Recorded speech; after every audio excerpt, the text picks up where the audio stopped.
right, hi lovelies. I've been thinking a lot lately about what it means to be a housewife. Does it mean wearing a dress when you're in the house? For me, most of the time. But also I read something where Bettina somebody, a socialite who married one of the Trump boys, she identifies as a housewife with no chores.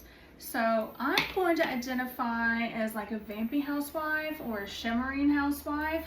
I don't know. We'll see what kind of wife I end up being in the future, whether it's a ghost wife. I don't know. We'll see. All right, cheers. Happy appetizer wine time today. Having a little bit of boxed white wine. It is a Spanish brand, Quadrum, I think. And look what someone brought me from Trader Joe's. Actually, my sister-in-law got these from what I call the Free People store. And it's olive bread. I'm going to cheat tonight and have a little piece of this since I do cook and eat clean. And I'm going to show you part of me being a housewife. You'll see my sweet potatoes. Somehow I was cooking potatoes in another video.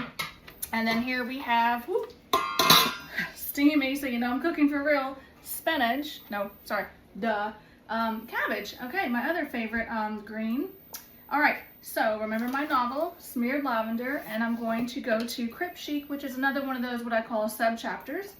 And this ends up coming off of the chapter Wicked Lashes, where Nexa comes across Rochelle, or Rochelle comes across Sergey and Nexa in his home, where she's not invited. Keep that in mind, she was not invited there.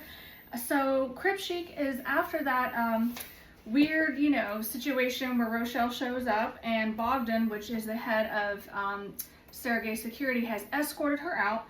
Later on, Sergey suggests they go take a walk in the woods behind his house. They come across Bogdan's Izba, or Iziba, I'm not sure if I'm saying that right, Izba, which is a quaint Russian home. And this is where he invites them in and he gives Nexa a mezuzah.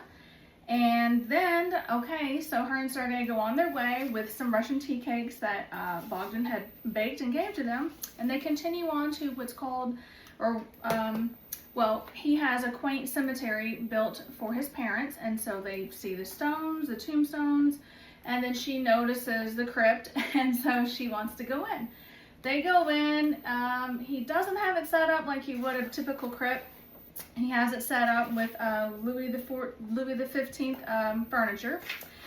And they have wine, and in the end, he earns his Red Wings. So that is Crypt Chic in my book. And one quick thing about being a housewife, I'm also a homeschool mom. I'm going to start reading this novel again, or educational book, if you want to call it, by E.H. Gombrich. My mom, I forgot, she gifted this to me. It says, to Natalie from Mom, 2007, and then I think my son, you can't see it, wrote his name in it later. But this was all I really did for history for my son, and I'm getting ready to do it for my daughter. It's an amazing read. I recommend it to every adult or any homeschool mom, whether you're a trad mom, trad wife, or a ghost wife, which I might be soon, or a housewife without chores. All right, we'll talk again. Hope you enjoyed this.